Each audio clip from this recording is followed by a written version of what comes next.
We must be able to get the food here cheap.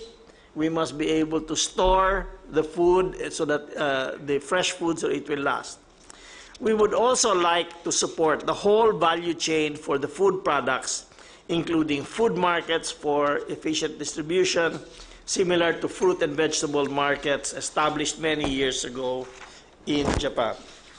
The Duterte administration's economic team and our legislators are finalizing an economic recovery program that will help us combat the pandemic and provide industries, especially micro, small, and medium enterprises, the assistance they need to get back on their feet and our fellow Filipinos back to work. So, Mr. President, our real problem is that the people are not buying things. So we must, because their incomes have gone down, so we must provide them the means of buying things. Because if they don't buy things, it's useless to help the companies. So we have to stimulate demand, and that's through build, and push food production. Thank you, Sunny. Now,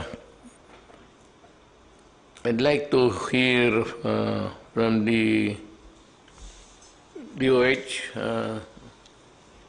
You have something to say here? Yes, sir, but I understand that the presentation of Secretary Galvez, the chief implementer, on the proposed general concept on for ECQ transition, okay. And then my presentation comes next. General Galvez then. Sir, Mr. President, allow me to present our proposed general concept for the enhanced community quarantine transition. Next slide, please. The purpose of this presentation is to seek approval on the general operational concept for ECQ transition. In the absence of a vaccine, all what we can do is prevent and contain it and mitigate its impact. The government, however, cannot endure the ECQ for extended period of time as its resources are very limited. Hence, it has to balance between health and economy. As a backgrounder, some precautionary measures have been given by the World Health Organization with the recommendation on easing of quarantine restriction. According to WHO, any plans to ease quarantine restriction should be carried out gradually and in a paced manner, parang yung Mr. President na hinay-hinay lang po, to prevent resurgence of infection, and that a strong and resilient health system should be in place, like testing and tracing. Otherwise, this will likely prelude to resurgence of the disease. Also considered in the proposal is the World Health Organization interim protocol on rapid operations to contain the initial emergence of pandemic influenza, specifically the zoning concept that can be effectively applied at the LGU barangay level. As shown also is our updated National Action Plan operational framework to prevent and contain the COVID-19 virus. Our plan is COVID carrier-centric, meaning to contain the virus, we have to focus our intervention on the carriers. Our revised operational framework added the prevention prior to the detection phase and the adoption of the end-to-end T3 management system for COVID-19 carriers, which mean test, trace, and treat. With the prevailing situation, the following were the key consideration. Next slide, please. In coming up with the general operational concept for ECQ transition. Number one, how the concept can work within the bounds of the current IITF guidelines. Number two, how can we implement the DOH strategy that is national government enabled, local government led, and people-centered COVID-19 response. Number three, how can we protect the economic corridors and zones? Number four, how can we protect and sustain the gains of the current ECQ that we imposed since March 16? Also, aside from the doubling time as consideration in determining what areas to be placed on ECQ, we also include the granular data of incidence rate and attack rate by barangay, municipality, and city. We have also considered how can the government better address the influx of the returning overseas Filipinos and the transport of locally stranded individuals. For the information of the President, sir, we have more or less more than 20,000 OFWs stranded in Metro Manila. And they are also continuously coming for this month, more or less 42,000. And lastly, how can the government apply the economy of force on areas that have no record of COVID cases and relocate forces and resources with mass and concentration on the critical areas that direly needs government action? Sir, one question. Itong opening limited movement which we allow the public to maybe enjoy the freedom of movement. Kailangan ho natin itong maintindihan ng lahat. Have we communicated to the common man itself na ito yung mga tao, ito yung pwede, ito yung hindi? Or would you rather that the presidential spokesman would do it for that? Siya nang isa-isahin na lang naman yung siguro ito. And para to make sure that everybody is heard, or at least he knows where he belongs to, dito sa category of not being allowed and allowed, have this published or sa BTV4. So ilagay lahat doon kung sino. Then of course with your verbal narration, okay na. Mr. President, kompleto po ang DOH ng lahat po ng communications materials, lahat po ng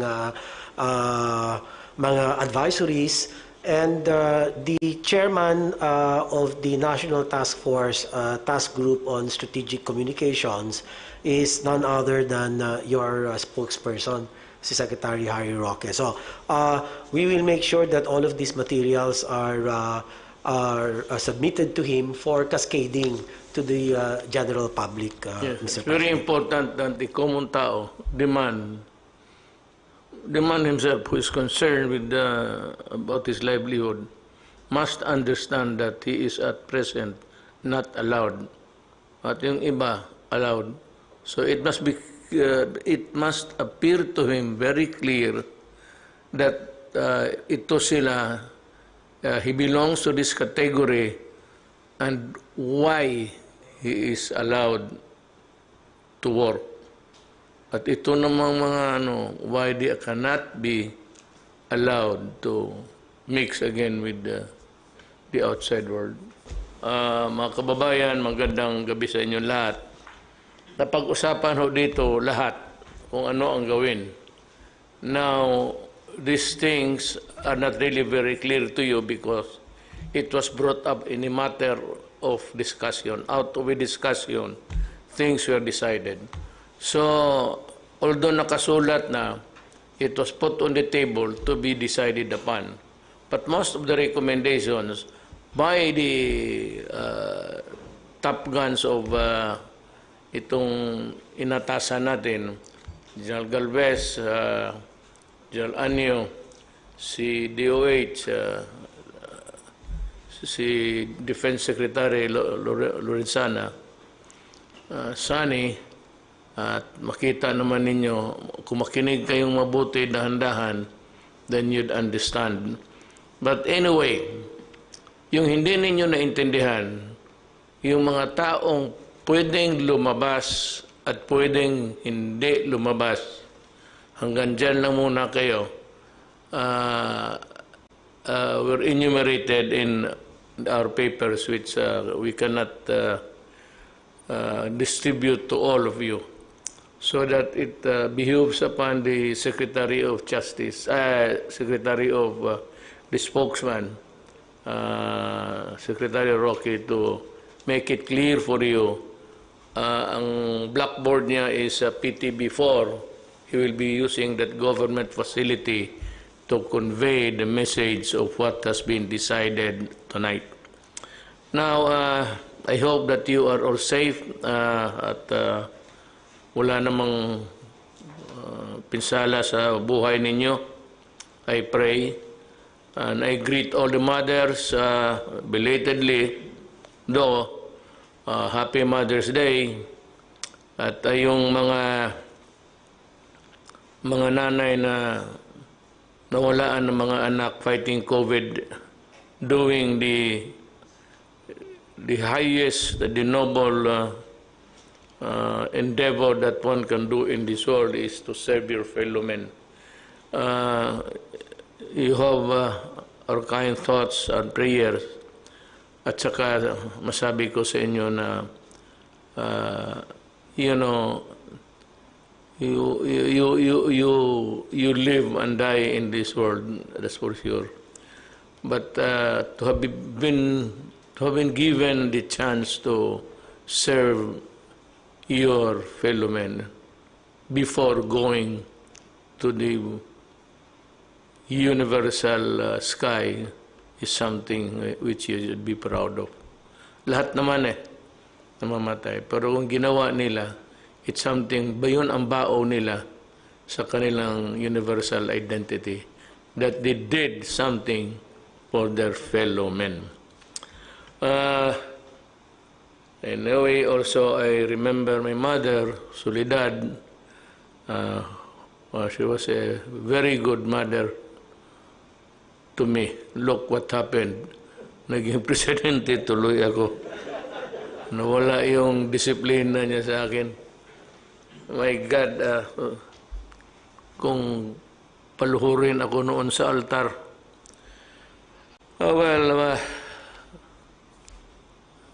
I want ko. She must be smiling or she must be in state of wonderment now, looking at the face of my father.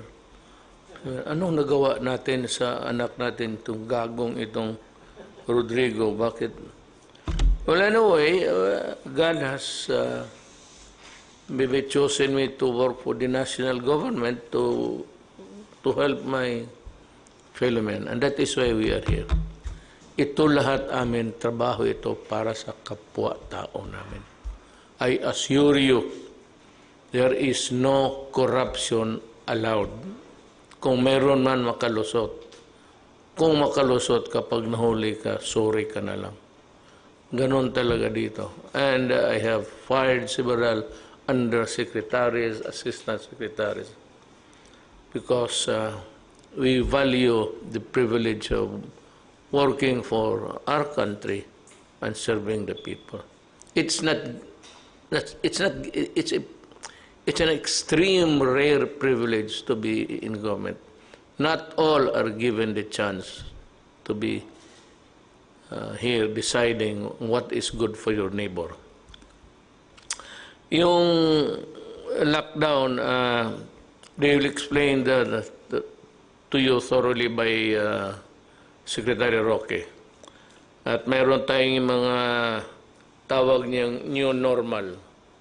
Ganito for those who would be allowed to go out and work, and for those na hindi pa talaga pwede, remember na itong the easing up of the restrictions, hindi iyan sabihin na wala na ang COVID.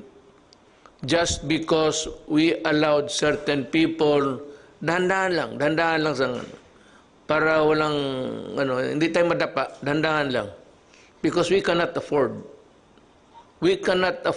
a second or third wave na mangyari. Ito yung mabagong mahawa na naman at rarami na naman dahil nga sa mayroon tayong rules na hindi sinunod. So, kindly, one is that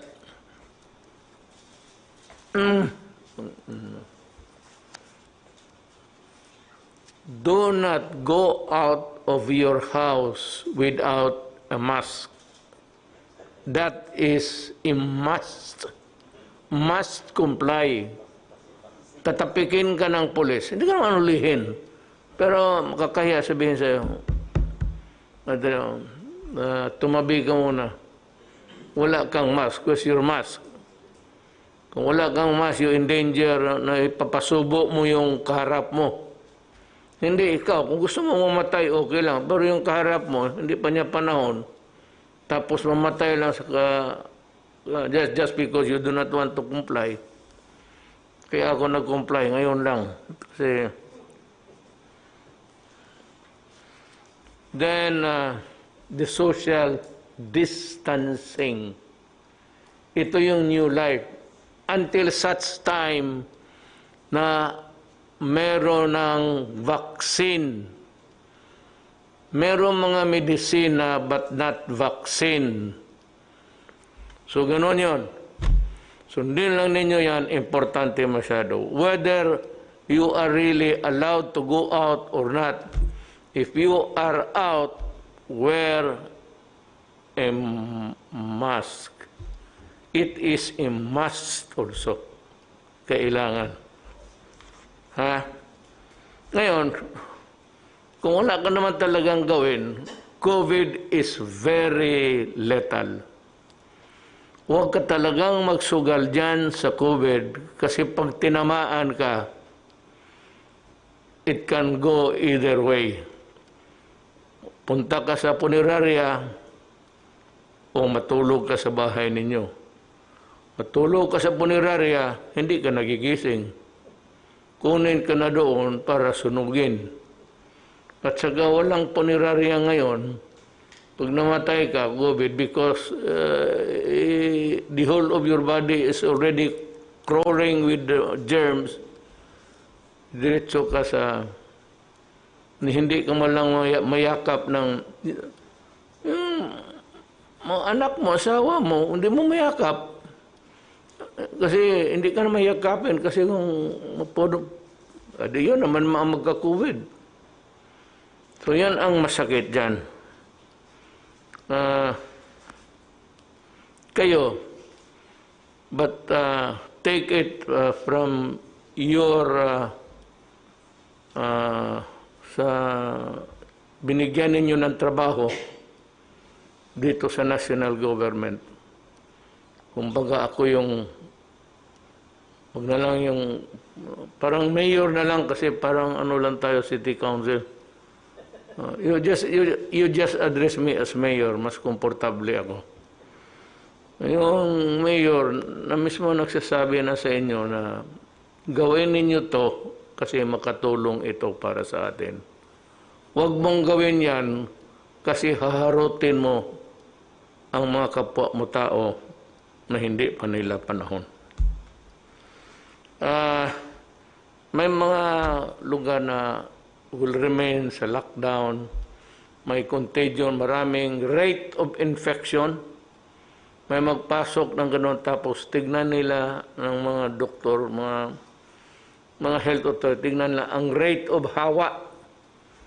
Gaano kabilis ang hawa? Yan. Pag malaki yan, sarado yan.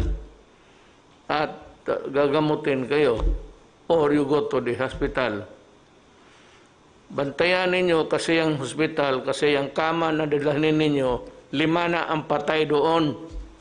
Ikaw yung pang-anim kung hindi ka talaga magsunod ng batas. Ay, totoo lang. The injunctions given by government, yung anong masalita na wag, ito gawin mo, ito wag mong gawin. It is intended for your protection. But if you get COVID, dalhin ka sa ospital. Yung hospital, yung kama ibigay sa iyo, kalilinis lang kasi 1 hour before may namatay doon. Ikaw na naman ang papalit. So, pang-anim ka. Ay, kung gusto mo yan, di, ganun. Hindi ko kayo tinatakot. Yung sabihin, yan ang mangyari sa inyo pag hindi kayo sumunod. Mga precautionary measures. Yan. Simple mo lang ang hinihingi ng gobyerno. Kung wala ka mang negosyo, lalo na yung mga anak ninyo, walang klase, wala, hindi pa ako nagka-announce ng ano. I do not believe in that sa June. We have to decide by yung task force. It cannot be. Wala pang klase. Kayong mga estudyante, makinig kayo. Kung sabihin ko sa inyo na hanggang Disyembre walang klase, anong gawin ninyo ngayon? Sige, talon, pati palakpak. Hanggang Disyembre, walang klase. Ay po, tatapos sabihin naman ng mga tao, gago itong Duterte na ito, hindi niya kaya yung COVID. Umalis ka na dyan. Again, Secretary Doki will also go on air together with Secretary Roque. Doki Roque. Yeah, baka magkamali ka. Doki is the... Roque is the... Okay, pero okay. Kasi kung alam mo bakit ganoon sila? Kasi lahat ng mga tanong mga mga bright yan.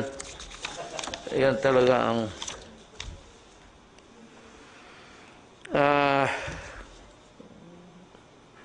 yung mga sa sunod na I had a nightmare, not only an experience in the distribution of this SAP. Sabi ko na nga noon, nakinig naman kayo sa akin, takot ako na baka makurakot ito. Takot ako na makatingan ito. Kasi ayaw ko na naman gano'n. Basta gano'n. Sabi ko, baka. O, nangyari nga. Kita mo? Di ba sinabi ko sa inyo? Ngayon, para talaga walang, I will ask General Bautista to use solely ang kanilang full charge sa DSWD. Alam ko walang tao. Ang order ko sa kanya, kanina nung nag-meeting kami, na he will request na kapwa niya sundalo noon, retired na. That's why he's with the cabinet. Na magpatulong siya sa armed forces pag-distribute ng pera. I have nothing against male sa mga lalaki. Wala akong ang sinasabi ko lang mas matyaga itong mga babae, lalo na kung isipin nila na ito kailangan ng mga pamilya, mga bata para pagkain. The empathy, yung ng puso ng babae ang gusto ko. Kaya sa mga babae na membro, maybe you will be commissioned to do that. But I have also issued a caveat, a warning, na ayaw ko na ngayon na mamamatay pa na sundalo, babae o lalaki, na inambos ng mga NPA at kinuha yung pera o yung mga supply na pagkain, bigas, sardinas, kung ano pa, at yung baril. Kasi yung baril, mainit talaga yan sa either yung nakatago sa baywang mo o ang NPA, wala yung armas yung mga yan. Nagkaroon lang ng armas yan, kapatay ng mga sundalo, kaya ganoon yung karami ang nakuha nila. Anyway, sabi ko, beginning maybe this coming days, you will see a more fighting spirit coming from the... Ako ang sabi ko talaga, magsabi ako ng totoo ha. Ang gusto ko, kasi pinapatay ang sundalo ko pati pulis. Ang gusto ko, ang order ko, patayin ninyo. Patayin ninyo. Kasi kung hindi kayo patayin, papatayin talaga kayo. Na magdala kayo ng armas, patay ka, sigurado. Kaya nakatalikod ka, nakaharap ka, nakaluhod ka. So, anong order mo? Anong order ko? Pinapatayin na sundalo ko, ilang beses na. May pinakawalaan ba sila? Patay. O di patayin mo. Basta yung... Ako, pag nakapatay kayo ng commander, o nakapagturo kayo saan natutulog yung commander, o makitulog yan sila o nakitulog. Sabihin lang ninyo sa akin at 2 million ang ako, basta yung top commander. 1 million yung mga ganun. I think 2 million. Yeah. Was it 2 million? Yes, sir. Kung sino yung makaturo tapos doon sa army o police. So, pag ikaw nagturo, natuhuli yung commander na mabigat, may hati ka dyan sa pera. Pero alisin kita sa lugar mo. Kung taga-Abra ka, ihatid kita sa Mindanao, doon sa mga Ilocano. Doon, bigyan kita lupa, doon ka na lang kasi kung hindi, papatayan ka talaga. Kung Ilonggo ka, tega pa uli ka sa Iloilo o Bacolod. So, way man na masakyan mo, way pa. Ulat lang. Pagka ganon, yung mga squealer, you will be given a new identity, kagaya ng Witness Protection Program.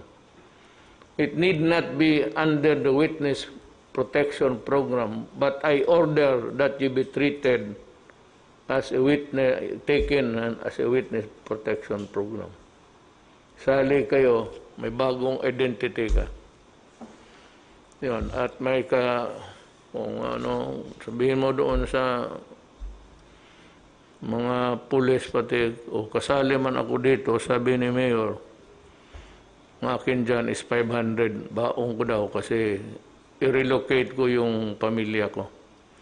I will give you lunch. Marami pang, itong mga putris na NPA na ito. Marami pang lupa. Hindi tayo magpatayan ng land reform. Sige ako land reform, bigyan ako ng lupa. Maraming lupa pa, hindi na kailangan pa magpatayan dyan sa land reform na yan. O basta matinong usapan. Sekreto lang si kanino mo ipasa. Sa governor o sa mayor, pero wag mo sabihin. Sa military mo lang sabihin, kaya baka yung gobernador na yan, NPA rin. Yan ang mahirap. O yung mayor na yan, ang simpatiya sa NPA. Marami yan eh. Huwag na lang tayo magbulahan. The reason why they thrive until now is because there are some local officials that are actively supporting the Communist Party of the Philippines. Yan ang totoo niyan. Sabihin mo lang na pag nalaman ko, di mga DILJ yan, director, DILJ yan, so kay General Anyo, o sa DSWD, kay General Bautista, o kay Secretary Roque, baski sino ang basta sa kabinet, o sino taga-gobyerno, sabihin mo lang. Kung malaki mo, sabihin mo, malaki ito, sir. O di, dalhin nyo sa akin. Kay Bong. Ito magprangka ako ha, nung mayor ako. Kasi alam ito ng mga sundalo. Kaya ang mga sundalo noon nagdududa sa akin nung mayor ako. Ano ba ang laro ni Duterte? Kasi minsan may mga nahuli na taga-COMID, Mindanao Commission. Yun ang number one parang pinaka-head doon sa nagdadala ng gira doon. Nahuli yung isang matanda na ano, pero old-timer. Sabi nila, Mayor, kung maaari lang.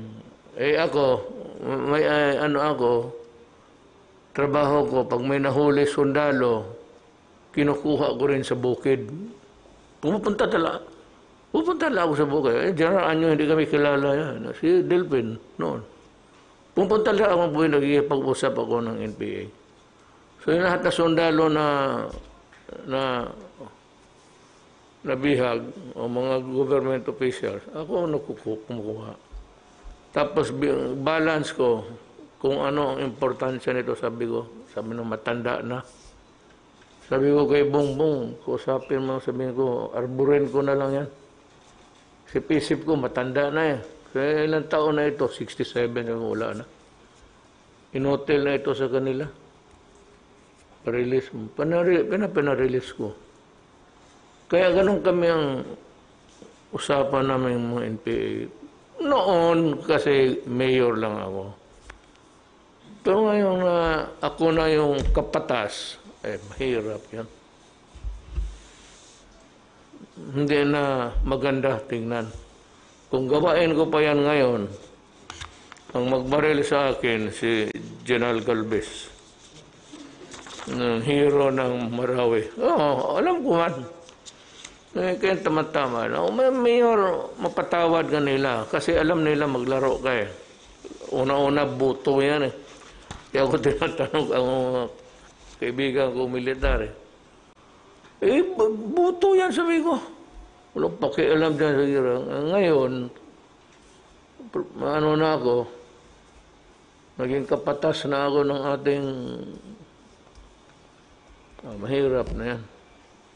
Kaya ako medyo galit na talaga kasi kaya pupunta na ako. Tapos so yan ang mayroon pa ka pero not for may maganda mga kwento ako sa buhay pero hindi ko pwedeng sabihan sa inyo. Maya na pag-retire ako.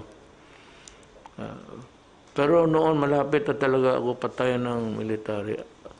Akala nila na magsabi na nagdugay daw ako ng armas. Hindi talaga ako wala. Pero kay Bongbong, medisina, pagkain. Alam mo, may isang sikreto pa dito, sabihin ko sa inyo. Ito ginawa ko talaga. Yung si Parago, yung hero doon sa Mindanao, talagang nung namatayo, nagbabaan 50,000 sa bukid, nakilibing. Ako, namatay sa enkwentro sa NPA. Sabi ng NPA, Mayor, si Parago namatay, saan namin dalhin? Buang punerarya. Tapos sabi niya, sino magbayad? Baka sino bang magbayad? Sabi niya, wala mang iba, Mayor, ikaw man. So, ako ang nagbayad. Sino ba? Ikaw ba yun, sir? Yes, sir. Pumunta tayo. Sabi ko, pakita natin sa NPA. Ikaw yun, no? Yes, sir. Commander ka ba? Division commander ka? Division commander po. Sabi ko, pakita natin sa mga tao. Si Parago ang number 1. Pinaka-top sa buong Mindanao. Namatay. Pakita tayo na gusto talaga natin, ang gusto ko na gusto ko talaga ipakita na gusto ko makipag-ariglo. Dala-dala ko si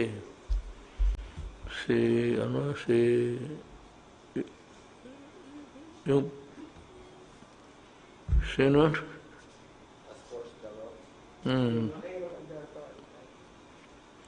Si Maki.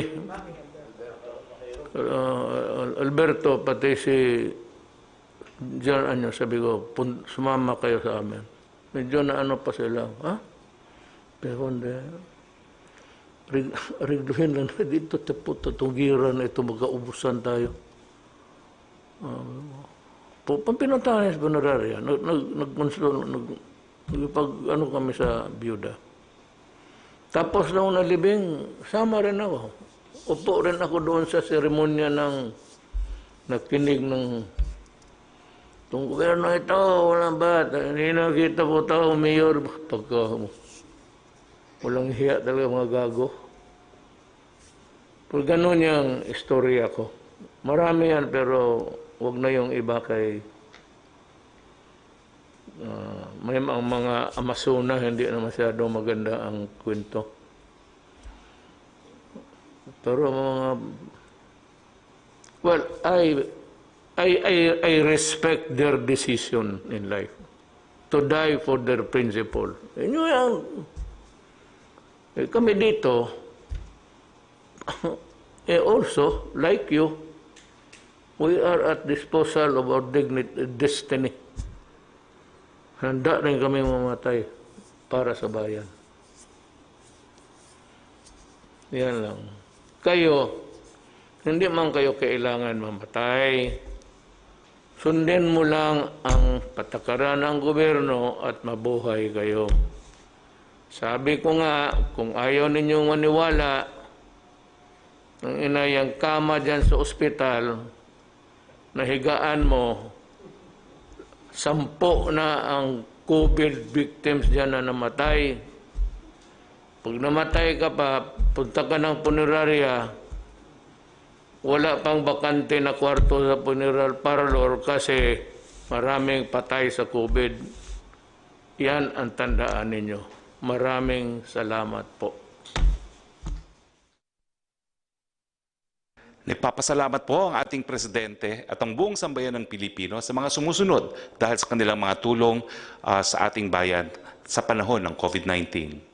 Ang gobyerno po ng Australia, ang gobyerno ng France, ang gobyerno ng Japan, ang gobyerno ng United Arab Emirates, ang European Union, ang UN Humanitarian Country Team, ang UNICEF Philippines, ang UN Human Settlements Program, Manila Economic and Cultural Office, Philippine National Red Cross, Philippine Stock Exchange, Philippine Airlines, Cebu Pacific, AirAsia, Manila Water, Permanent Mission of the People's Republic of China to ASEAN, 911 SNRT, Guangxi Zhuang Autonomous Region, Shanghai Municipal Government, Haikou Municipal Government, Guangzhou Municipal People's Government, Jiangsu Wangpo Renewable Resources Corporation, 51 Talk, TikTok Limited, Liwayway China Company Limited, Philcham Shanghai, BGI Biotechnology Company Limited, Yunzan Industrial Company Limited, IMEX Pan-Pacific Group, Filipino Community in Vietnam, Libyan Iron and Steel Company, Himlayang Filipino, Trip.com Group, Diageo Philippines, Cebuana Lulier Foundation Inc., Sandoz Philippines Novartis, Baxter Healthcare, Fujian Chinese Association, Chinese Communications Construction Company, the Philippine Military Academy Alumni Association Inc., government officials, PNP and AFP members who donated their salaries, and other private donors. Maraming salamat po sa ngalan ni Presidente Rodrigo Duterte at ang buong sambayanang Pilipino.